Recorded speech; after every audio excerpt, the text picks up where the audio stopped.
Hi folks, HR Funk here with the fourth installment in my Riflescope 101 video series, and in this video we're going to take an in-depth look at Riflescope reticles. Now, there is a ton of information to cover on this topic, so I'm not going to be able to go into extreme in-depth detail as to how to use each and every one of these reticles to perform all of the functions and operations that they can accomplish.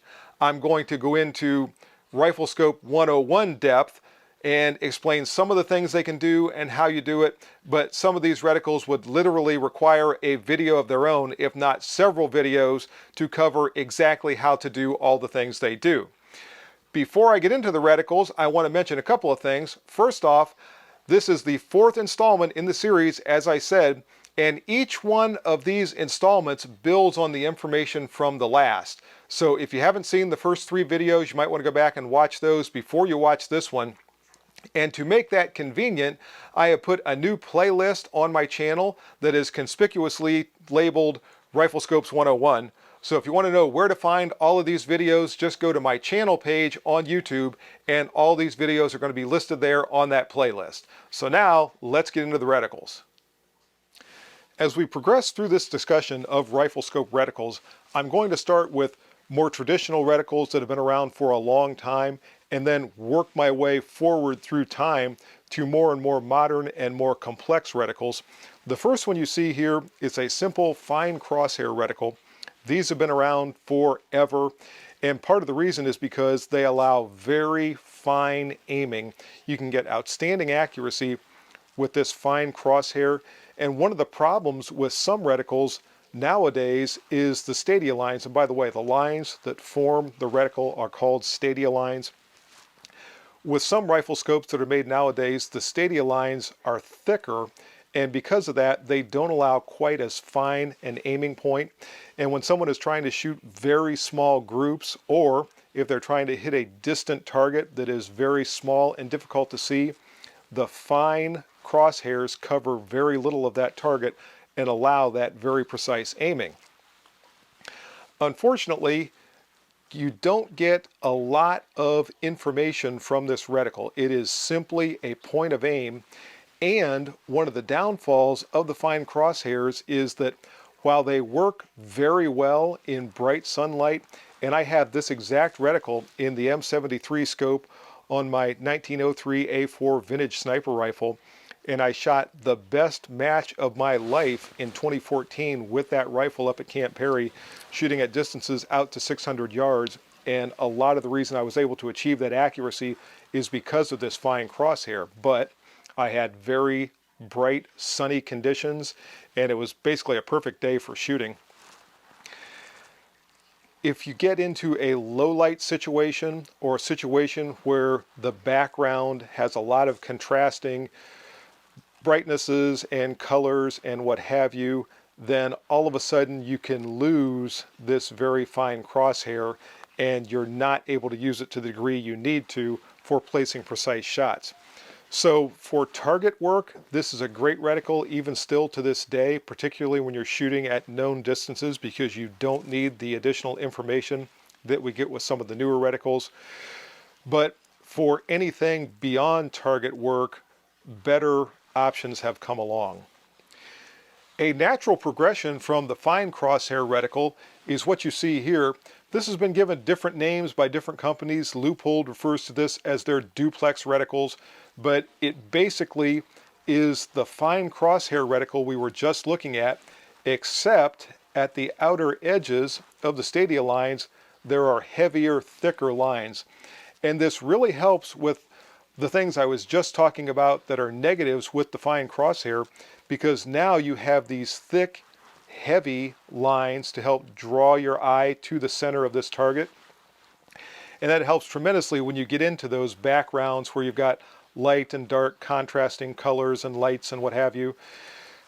I don't know this, and I don't know that there's any way to determine this, but I suspect more game animals have been taken by hunters using scopes with this style reticle than probably all the other styles of reticles combined, because this was so popular for so many years, and still is, because it works very well. One thing this does allow, and Leupold used to include this in their owner's manual with scopes that had this reticle, since we have a known distance between the point where the thick lines end and the thin crosshair begins, this could be used for ranging. And I don't remember off the top of my head, I would have to find one of the old owner's manuals, but if you look at some of the older Leupold scopes that had this style reticle, there were ranges on the opposite side of the magnification ring. So when you would adjust magnification to the point that this area subtended a certain amount on your target, it corresponded to a particular distance, and you could read that on your magnification ring. I don't know if Leupold still does that, but it was better than just guessing at your range, so that was something else that came along with the development of the Duplex reticle. Now we'll see that that became more and more evolved as time went by, that idea of determining range by looking at the amount that our reticle subtended, but it really, I think, got its start here. Building upon those rudimentary ranging capabilities we saw with the Duplex reticle, in the 1960s, the Redfield company came out with this design. And if we look, we can see this is still the Duplex reticle. We still have the heavy posts at the outside edge and the fine crosshair in the middle, but there are some additional articles in this reticle that give it some additional capabilities. And this was developed largely because at that time, shooters, particularly military shooters, were having difficulty with target engagements at unknown distances due to errors in their range estimation. Now keep in mind, these were the days prior to laser rangefinders, so the range estimating techniques used at the time were somewhat crude by modern standards, and because, as I said, of errors that were occurring with those techniques, shooters were missing their shot. So this was an effort on the part of the Redfield company to come up with a mechanical means to aid shooters with their range estimation and hopefully increase their hit probability. The way this works is the two stadia lines at the top of the field of view represent a certain distance, or I should say they subtend a certain distance at different levels of magnification. When we bracket an item of known size between these two lines, and in this case that item is meant to be 18 inches. So if we have an item that we know is 18 inches and we turn the magnification back and forth to the point that the top of that item touches the top stadia line and the bottom of that item touches the bottom stadia line, we can look at the ranging scale, and whatever range we see at the very bottom of our field of view is the distance to that target. So as we increase magnification to bracket that smaller and smaller target, actually it's always 18 inches, but it appears smaller and smaller at greater and greater distances, we're increasing magnification and our ranging scale slides down. When we decrease magnification, it slides up. And as I said, the bottom range that we see right at the edge of our field of view is the proper distance to that target at the level of magnification the scope is set to at that time. Now keep in mind, even though the shooter now had an accurate range estimate to the target, that shooter still had to take into consideration the bullet trajectory and any deviation in point of impact at that distance, whatever it might have been, and compensate for that bullet drop either by dialing a correction into the elevation turret or by employing a hold, and we don't have anything in this reticle to assist with a hold. Similarly, if there was any wind deflection that might occur at that distance, then the shooter would have to compensate for that either with a hold or by dialing the windage turret. And once again, we don't have anything on the reticle itself to assist with that. And any other environmental conditions that might have a bearing on the point of impact for the bullet would also have to be considered and corrected for.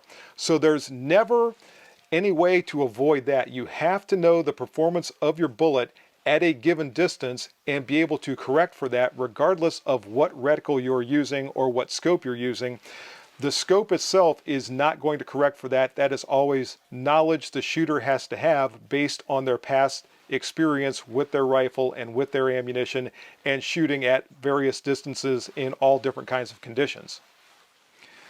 This was good out to 600 yards, and it was a pretty good method for doing this. In fact, this is still used. I have this exact reticle in a Hilux M40 scope that I'll show you here momentarily. And there's really only one mechanical means I can think of that was probably better than this when it came to compensating for trajectory at unknown ranges, and that was in the original Leatherwood Art scope, which was the auto ranging and trajectory scope. And I've got two modern versions of that scope, and the way they work with those scopes, when you increase and decrease magnification, there is a cam mechanism that is built into the magnification ring, which automatically raises and lowers the rear of the scope to compensate for that trajectory at varying ranges. It's a very cool system. It still works very well, and I always think they're fun to work with. But this was Redfield's solution mechanically for estimating range at unknown distances. And as we'll see, when we moved forward, we got into more and more technical means to do that using the reticle itself. Now, all of the reticles that I've shown you to this point were used in optics that were either fixed power or second focal plane scopes. So the reticle stayed the exact same size, but the image in the scope got larger and smaller. When we get into some of these more advanced reticles, this is where we first saw the advent and the popularity of the first focal plane scopes. The next big advancement in the development of reticles came during the 1980s, and it was such a big advancement that I'm going to spend quite a bit of time on this because a lot of the popular reticle designs today can trace their roots back to this one. What you're looking at here is the mil-dot reticle, and with the advent of the mil-dot reticle, shooters were able to calculate very precise range estimates using the reticle only. This could also be employed for holdovers to compensate for bullet drop at various distances. It can be used to compensate for wind deflection, and it can be used for moving target leads. All of this is possible because of the fact that these dots all subtend a known distance, and that distance is 1 mil. Going from left to right or from top to bottom, or vice versa, either way, there are 10 mils that are measured by this reticle. Coming from this post, we see 1, 2, 3, 4. The center crosshair is 5, 6, 7, 8, 9, and the next thick post there makes 10. Same thing from top to bottom, we have the exact same measurement. Since these dots subtend a known distance, we can use them for various calculations. Also, they can be used as individual aiming points. So no longer did the shooter have to use only the center crosshair, but any of these would function as an aiming point on their own. Now this is also where we started to see some displeasure with the second focal plane scopes, because as you know, with a second focal plane scope, the reticle always remains the same size, but the image gets larger and smaller depending upon the magnification setting. So what that means is at different magnifications, these dots subtend different distances in our field of view. Normally, a mil-dot reticle is regulated so that it is true, meaning we have 1 mil measurements at the highest power of that scope, but I have seen some scopes that are a little bit different on that. Sometimes it'll be a midway magnification, so you need to make sure if you're using a mil-dot and a second focal plane scope, you know where that scope, or I should say at what magnification, that scope subtends truly 1 mils for each dot. So how do the mil-dots do what they do? The first thing we need to know is the measurement or subtension of the dots themselves in relationship to the reticle. The dots are not, in fact, 1 mil in terms of their measurement. 1 mil is from the middle of this dot to the middle of the next dot, or if we're going on the horizontal stadia, from the middle of this dot to the middle of this dot. If we're looking at the center crosshair, 1 mil is from the absolute center of the crosshairs to the middle of the dot on either side, or the middle up or down of whichever dot we're looking at. And then progressively we would have 2 mils, 3 mils, 4 mils, 5 mils, all to the center of each dot, except The 5 mil point is right at the beginning of the heavy stadia line, or the heavy post at the end of the stadia line. Same thing going horizontally. We've got 1, 2, 3, 4, and 5 mils would be right here. Same thing going to the right, same thing going up and down. So once we know that value, we can use that for many different computations. And we can even subdivide these mils into smaller increments to help us get even more precise calculations. I should probably also make you aware that in the early days of the mil dot reticle, there were two different styles. This, with the round dots, was the U.S. Army version of the mil dot reticle. This is the Marine Corps version of the mil dot reticle. Difference being the Marine Corps used mil dots that were basically football shaped, and the round dots used by the Army measure 0.2 mils. They are 0.2 of a mil in diameter, whereas the Marine Corps football shaped dots are 0.25 mils. So keep that in mind. The Marine Corps version pretty much faded away over the years. Most of the time when you encounter a mil dot reticle these days, it is the Army round dot version. But if you happen to run across one of these, just be mindful of the fact that the subtension values are different for the dots themselves. The way they're used is exactly the same. 1 mil is still from the center of one dot to the center of the next dot. For the very first one, it's from the center of the crosshair to the center of the first dot going either direction. But looking at both of these, you can see that, as I said, we can further divide this. Since we know this is 0.2 mils, if we're going from the center of this dot to the very edge of this dot, that's 0.9 mils. The distance between the two mil dots themselves from the edge of one to the edge of the next is 0.8 mils. If we're looking at half that, that would be 0.4 mils, so forth and so on. So we can use this for very, very fine measurements. Now keep in mind also, as I talked about in the last video, our value for a mil is going to be different at different distances, or at varying distances. This is a little easier, I think, when we are calculating things using the metric system, although one common misconception is mils themselves are not metric. They are not part of the metric system. They are a geometric measurement. If we were computing this in meters, then at 100 meters, 1 mil, the distance from the middle of this dot to the middle of this dot, equals 10 centimeters. At 200 meters, that distance of 1 mil would be 20 centimeters, so forth and so on. At 1,000 meters, 1 mil would be 1 meter. But in the US, we typically calculate things in yards, or at least I do.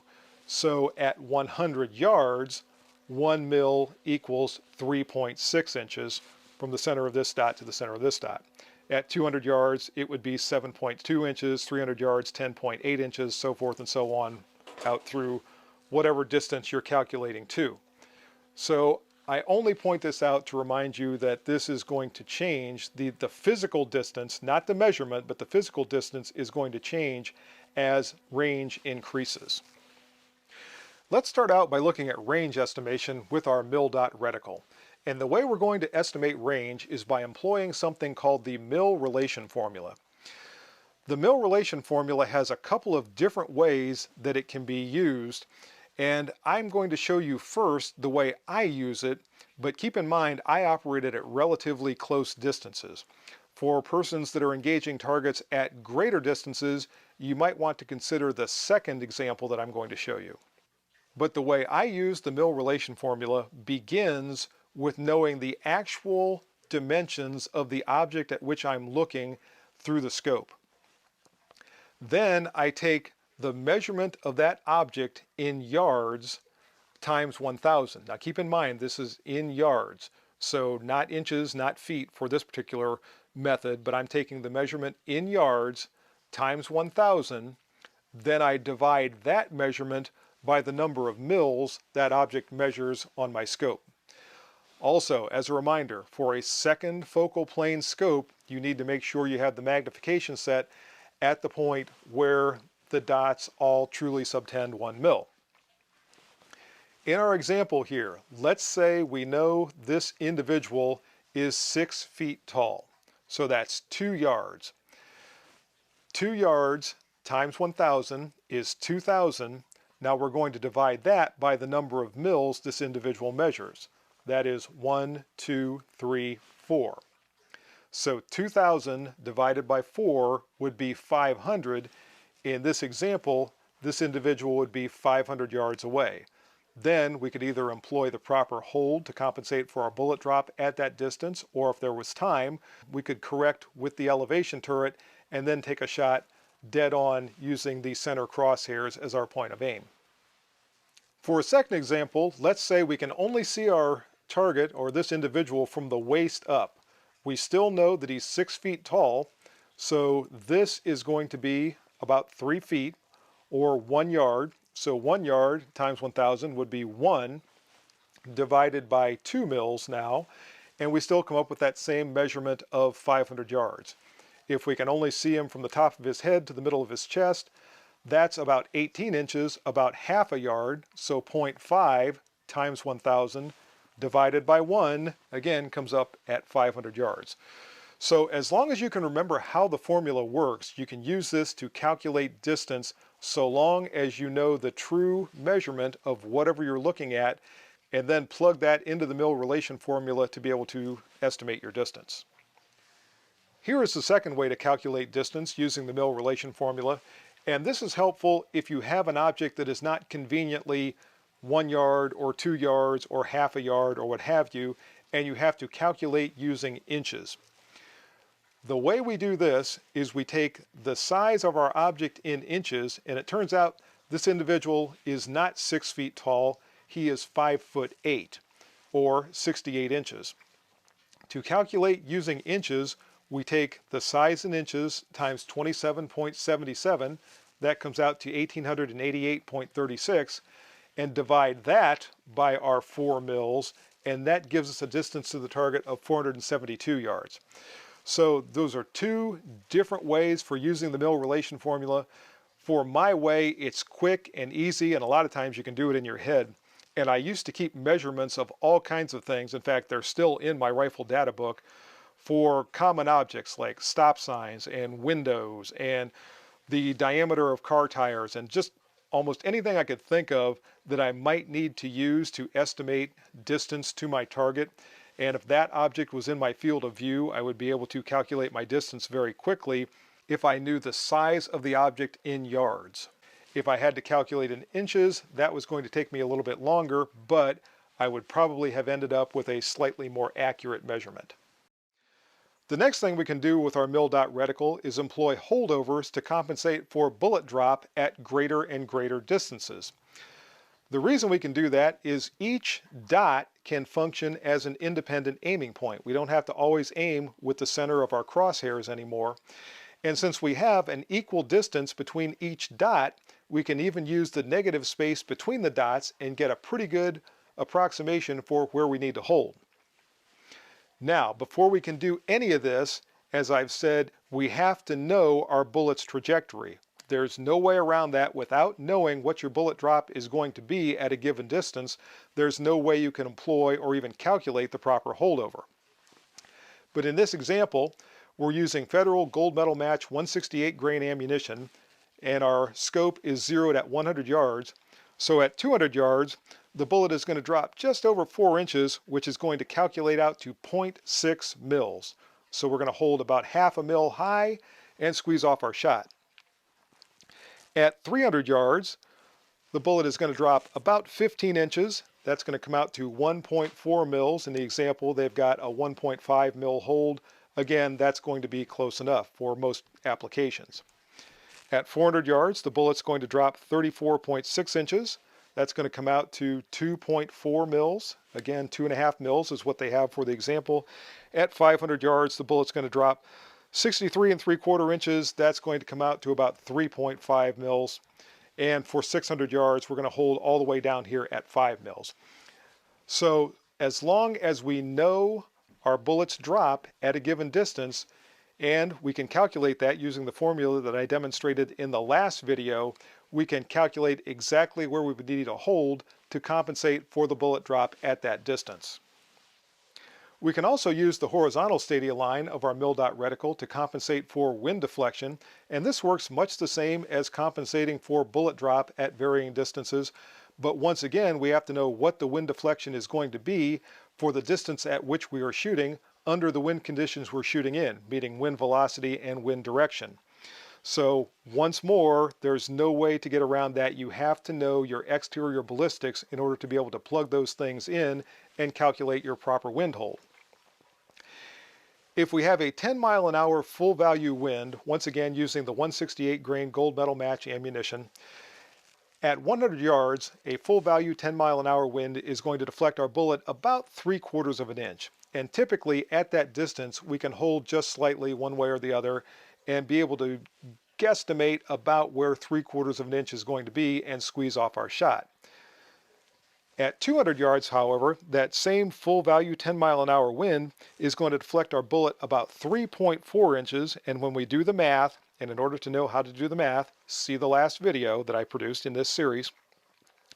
But when we do the math for 3.4 inches of wind deflection, that comes up to about 1/2 mil. So we're going to hold about 1/2 mil into the wind to compensate for that wind deflection at 200 yards. Once again, 10-mile-an-hour full value wind. For 300 yards, that same 10-mile-an-hour wind is going to deflect our bullet about 8 inches, and that comes out to about 3/4 of a mil that we're going to hold into the wind. So just shy of the first mil dot is where we're going to hold and squeeze off that shot. For 400 yards, it's going to deflect about 15 inches. That's going to be about 1 full mil into the wind. At 500 yards, it's going to be about 25 inches, and that's going to be about 1.5 mils. It's actually 1.4 mils. So that's the way you can use the horizontal line to compensate for that wind deflection. But once again, you have to know what the wind deflection is going to be at the distance at which you're shooting under the wind conditions you're shooting in. If there was a shortcoming with the original mil-dot reticle, it was the fact that the 1 mil spacing between the dots still subtended a fairly large area.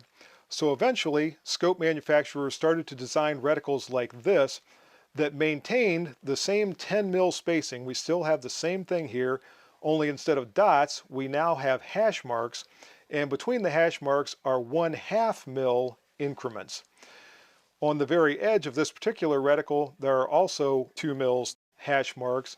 So all of this allowed the shooter to get very, very fine measurements and calculate distance and holdovers and all that with an even greater and greater degree of precision. The mil dots and the mil relation formula and all of the computations with mils was a little bit like a drug, and it seemed like every time a manufacturer came out with a new rendition of the mil-dot reticle with more and more artifacts inside a field of view for the shooter to be able to use, more shooters wanted more artifacts to be able to do more things. Eventually, the Horus Optics company came along and devised reticles that looked like this. And this is one of the newer Horus style reticles. But this is still a mil-based reticle, and we still have measurements in 1 mil, 2 mil, 3 mils, 4 mils, which the large numerals over here on the side help us to understand. By the way, don't be confused by these numerals across the top. These are for moving target leads. And by the way, I didn't cover moving target leads with the mil-dot reticle, partly because that is a very complicated subject. And it's been my experience with moving target leads that it's as much art as it is science. And really, you have to do a lot of shooting at moving targets to really get good at doing that. I have shot moving targets before. I have shot moving targets that were living and breathing just an instant before my bullet got to them. But I can tell you it is something you have to do a lot of to be good at. And I just don't want to make this any more complicated than it is by going into moving target leads. Anyway, with this reticle, now all of these different things you see in here are potential points of aim. So now if we need to have that 2 mil holdover and 3 mils into the wind or whatever, we've got all of these various dots and dashes that can be used. Also, if we fire a shot and miss, but it's visible in our field of view. If we were holding here and the bullet strikes here, all we need to do is quickly compensate and now use this for our point of aim, superimpose it on our target, and fire the next shot. So you can get very quick shots or very quick follow-up shots on target and make corrections almost instantaneously. I had someone who works a lot with long-range military shooters tell me recently that there are a lot more second shot hits than there are first shot hits, because either the shooter themselves or a spotter is able to see the impact of the bullet and then make whatever necessary correction there has to be in order to put the next shot on target. These are almost always first focal plane scopes because the shooter always wants to maintain the exact same subtensions regardless of the magnification on which that scope is set. So again, this is a very complicated reticle. This is something that someone needs to use and really learn to use in order to be able to take advantage of everything in here, but it all flows back to that original mil-dot reticle and the mil relation formula. Before I leave this reticle, I wanted to mention that one other thing you can do with it is when you are initially zeroing your rifle, at whatever distance you're going to zero it, you can fire a shot using a dead-on hold, and then wherever that shot hits, if it's down in here somewhere, you can look at where it hit, see what the measurement is to your shot, and then dial those corrections into your turrets, and your second shot should be pretty much dead on. So this also helps to simplify your zeroing process a little bit. If it hits up in here someplace, you could still measure it, but you just have to raise your scope and try to get what the proper measurement is from your original point of aim to wherever the bullet struck. You might have noticed in the Horus style reticles that the field of view is very cluttered. And if you're not going to use all of those reticle elements for all the various operations that I discussed, you might prefer something more like this that is a simpler, cleaner reticle that gives you a far more unobstructed field of view. This, by the way, is an MOA-based reticle, but there are mil-based reticles just like this, and all of the different things that I talked about that you could do with the mil-style reticles, you can do with an MOA-style reticle, and I'm going to cover this very quickly. So here's a larger look at our MOA-based reticle. And if you know your bullet drop, this is very easy. For example, if you know that at 200 yards with a 100 yard zero, that 308 bullet is going to drop 2 minutes of angle, right there is your point of aim. Same thing at 300 yards, it's going to drop 5 minutes of angle. Here is your 300 yard point of aim. So all of those things, wind holds exactly the same, except now you're doing that in minutes of angle instead of calculating, or correcting, I should say, in mils. Another nice thing about this reticle is here we have 20 minutes of angle of holdover from the center of our reticle. 20 minutes of angle with a 100 yard zero with our 308 Federal Gold Medal match is going to get us to almost 675 yards. That's before we have to dial in any correction to our elevation turret. But if instead of using the center of the reticle for our 0 point, if we zero at 100 yards here using the very top intersection, that gives us an additional 5 minutes of angle, which actually gets us out to 750 yards before we have to dial in any kind of elevation correction. So that's kind of cool as well. I like these reticles, whether they're mil-based or MOA-based. I like the less cluttered field of view. And no, I can't do as many things with my hold. I don't have all of those different aiming points, but I just really like this nice, clean look. And for me, it just works a little bit better. One last thing for anyone who might be curious, just like with the mil-based reticle, we can estimate range with our MOA reticle, but the formula changes. This time around, we take the size of the object we're looking at in inches times 95.5 and then divide that by the number of minutes of angle it measures on our reticle. If you need to do a quick down and dirty range estimate, particularly at closer distances, you can take the size in inches times 100. There's going to be a slight deviation there, but you can take it times 100 and then divide it by the number of minutes of angle. So if we have a 10-inch object and we take it times 100, which would be 1,000, and then divide that by, say, 5 minutes of angle, that's going to come out to 200 yards. So It can be done quickly, but the more precise way is the size in inches times 95.5, and then divide that by the number of minutes of angle. So there you go, folks. That's going to do it for my discussion of Riflescope reticles. I hope you enjoyed it. If you have any questions or comments about this video, as always, make sure you forward those to me. Remember, stop by my website, hrfunk.com. Check out the news and information page to see all the latest things that are going on with me and the channel. And also, go by the products page, because a lot of the products that I've reviewed here on the channel have links to the manufacturers on that page, and there's some information under some of those links that'll save you some money if you decide to make a purchase. See you next time, folks. And until then, good shooting. Bye-bye.